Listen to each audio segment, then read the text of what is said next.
One of the analogies that we used in framing the program this morning was a quotation by Alfred Einstein. The other was the image of a lens and focusing. And so I thought that as we ended this part of the program, I would use a photographic analogy to get us to think more about how we as individuals, and particularly how we working in healthcare organizations, can think about our work differently. Some of you may know that I am an amateur sports photographer. So here's an image from a soccer game that captures a defender in midair, sweeping a ball away from the goal. And I'm often asked, how do you create such a dramatic photograph? Well, it's not by focusing on that defender. It's not simply by following the ball, but it's by remembering that the soccer field is large. There are 22 players on the field. This photograph occurs because I anticipate the action and move ahead of where the ball might be. Now, there is a little bit of luck here, too, because in this 1,000th of a second exposure, I sure hope there's not another player that gets in the way. Now, as we think about what we might do in the future, here at Mayo and the Center for Innovation, we think about our work as discovering and implementing new ways to deliver better health. Health. You've heard speakers this morning talk about the difference between health and healthcare. We're going to explore that a little bit more as we go along. As we think about our future, then, we think about reframing our core competency, moving away from institutional structures to organizational flexibility. After all, our leaders have told us that by the year 2020, Mayo Clinic needs to touch 200 million people in a meaningful way. We won't touch 200 million people in a meaningful way by focusing on the hospitals and the clinics that we have in Rochester, Minnesota. Even with the huge investment that we call Destination Medical Center that you see things about, we still can't touch 200 million people. So our work now is about expanding that Mayo Clinic experience from our current model. And you'll hear some more discussion this morning about current business models. But our work is to think about how we can diffuse our experiential design to touch people where they are, not limited by the walls of a clinic, or not constrained by the emergency rooms, the operating rooms, or the patient care rooms of a hospital. So I want to share with you some of the results of the work that we've done, principally starting from some of the most important insights that we've gained in our work that have given us the foundation for this vision of how we will transform the experience of health and the delivery of health care. Now, of course, things begin at home, and that happens to be then the care that we deliver here in our own outpatient and inpatient practices. But as we think about the future, the emphasis is on health and well-being. The emphasis is on a positive, nurturing, healthy relationship with the people that we serve. But to get from the now to where we want to be in the future, we often have to think about how is it that we make that connection. And so in the middle, we have considered that the most important thing that we need to think about is how we deliver really useful, synthesized information to people at the point of their decision about their health. That may be thinking about, what do I do to keep myself healthy and functioning? Maybe it's because an acute health emergency has arisen and I need to think about where to go. Or maybe I'm confronting the illness of a family member, a person that I love, and our relationship is so threatened, I need to know what to do. So how do we frame that? We've learned some things about people in our work. The most important lesson is, what is health? And the best way to describe this for me came from a person that was in Austin, Minnesota, where we did some of our initial work in communities a couple of years ago. And that person said, health means that I can do everything that I need to so that the people who depend on me will be okay. If I have diabetes, it's not that you as a physician are doing the 5, 6, 7, or 8 process measures that make my diabetes better by your definition. My definition of health is that I can have diabetes, but I can be normal. I can live my life the way that I want to. There's so much about what we're doing in healthcare now that are driven by some of these kinds of process measures that constrain us in our thinking that we have to break out of. We also have to begin to understand that there are reasons that people are dissatisfied. And one of them actually is that despite all the questions we ask, all the forms that we make people fill out, for some reason, we have trouble making a basic connection. We have trouble understanding. And without understanding, we cannot really deliver health care in a way that produces health. We've learned, too, that cost is one of the greatest fears that people have. Even people who have good insurance are concerned about the potential devastating effect of a diagnosis like cancer. I have a son who has inflammatory bowel disease or Crohn's disease. The medicine for his condition costs $7,000 a dose, and he does it twice a month. I'm fortunate. I have good health insurance, but I still worry about the impact for that young man. And last, people have reasons for what they do. They may not be the reasons we think they should use, but they're reasons that we need to understand if we are going to be really effective partners. We've learned that the system actually suffers from poor design, particularly in terms of usability of electronic systems. And we have been working to put patches in place for so long on chronic problems without understanding the real need that we have now created for ourselves tremendous inefficiency. We have focused on checklists and protocols, and we've allowed them to actually get in the way of a meaningful relationship with people when they are patients. And that disrupts the trust that is critical to long-term success.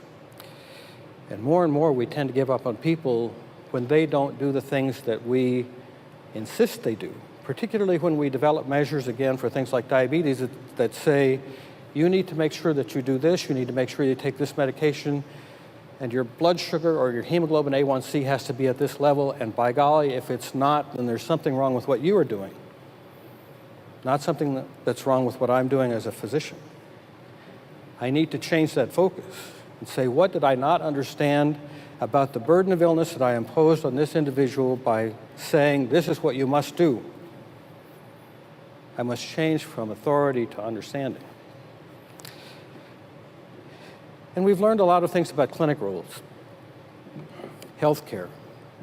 Well, really, it's sickness care. We have lots of roles for health care, doctors, nurses, pharmacists, but we don't have very many roles for people who help us produce health. We've also tended to focus on credentialing and requirements for demonstrating licensure, but in reality, there are so many more people that we could use in the community that could help us produce health. I've heard some people talk about the de-skilling of medicine by saying we want to use people with lower credentials. We need to refocus that conversation. Clearly, not everyone needs to see a physician for the problems that they have. In fact, if we are to solve the problems, the perceived problems of shortages of providers in the country, we need to think differently. If we create optimized care teams, following some of the research results that we have, a team of providers could care for 6,000 people as opposed to 1,500 or 2,000. Think about the implications of that scale. But that does mean that people have to think about working together in a different way, and that we have to move away from the traditional focus on individual teams that are really built around a single physician. The other important thing is to see things from a patient's perspective. People have different needs at different points of care, and we can't simply say that we know what is best and that we will have to define how that care is to be delivered or make specifications about how people should access that care. And we have to remember that at some time or another, everyone needs some personal touch. but we have to develop the flexibility that will allow us to provide that personal touch and intervention when it's needed and where it's needed. Mary Brainerd, for example, this morning talked about things that you can do at work and things that you can do at school, and maybe sometimes even things that you can do with the help of online tools.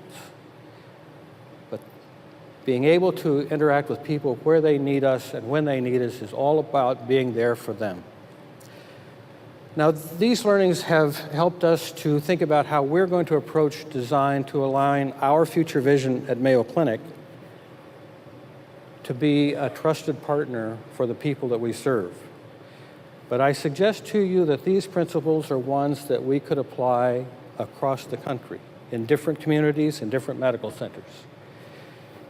First, begin from an understanding and deep knowledge of people, of individuals, and then be prepared to design and deliver the right service at the right place at the right time, utilizing an optimized system that, of course, can reduce our cost of care so that we can make care more affordable.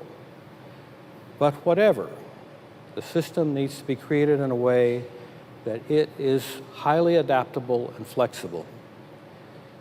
So when a patient encounters a problem that they had not been thinking about, or when I as a provider see a patient who is coming to my office for a perceived problem with their heart, but instead I find that they have a leukemia as the cause of their shortness of breath, then I can't simply say, I'm sorry, this is not a heart problem.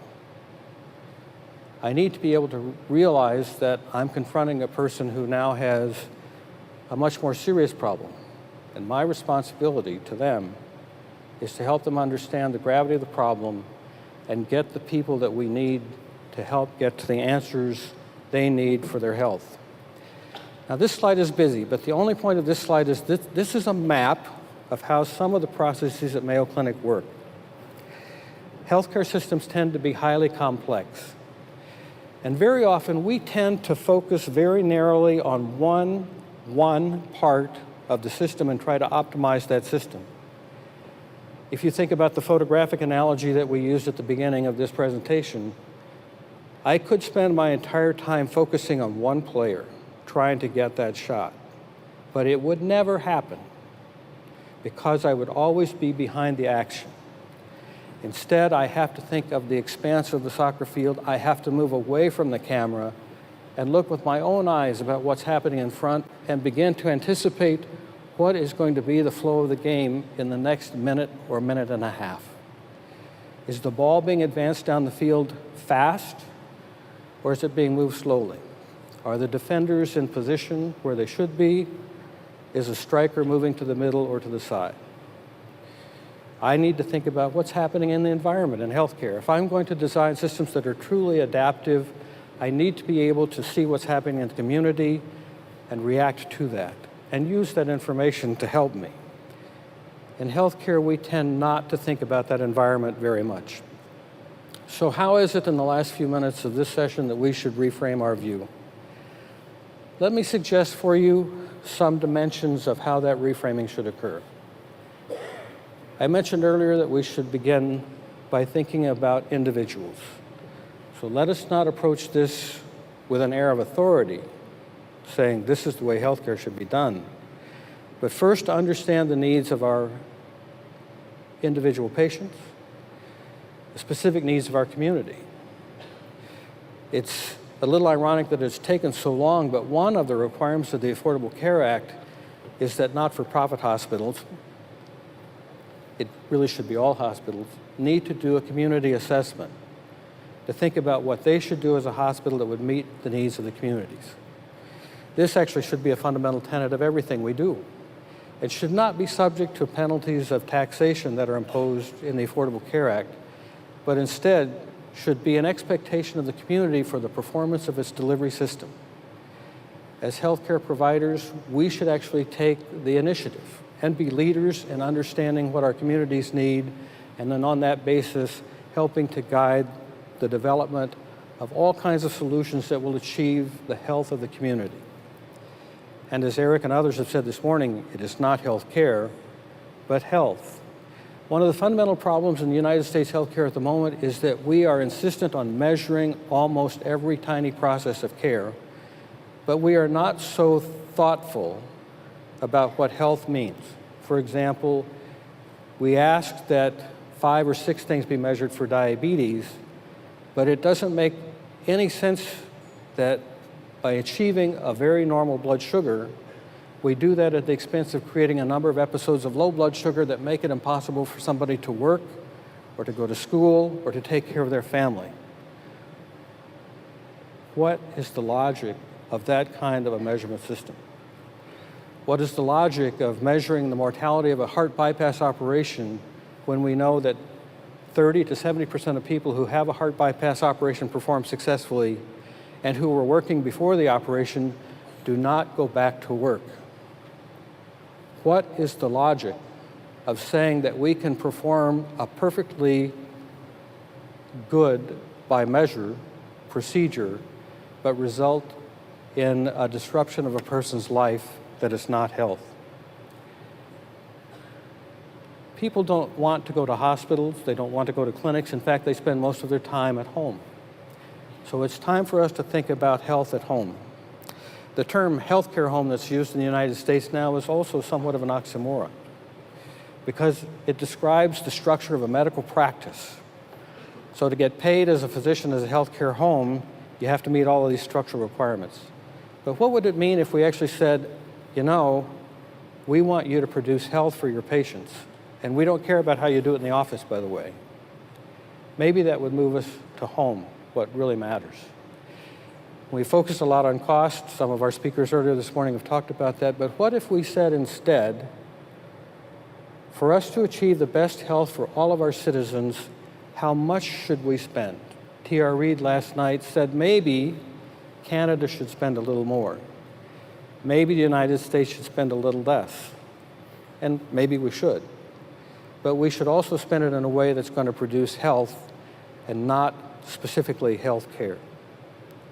And the last observation really is that we need to move away from the concept of thinking about people with illnesses, which is what the word patient tends to imply. But think about people.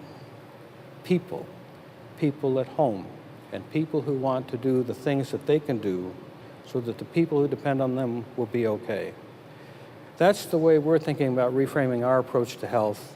I hope that our experiences will be helpful for some of you, and I can tell you that we look forward to the contributions that many of you will make and the interactions that you will have with us here, not just at Transform, but as the conversation goes on in the next year and the year after that. So with that, thanks for your great contributions to us so far. I'm looking forward to what I see in the forum and other venues later today.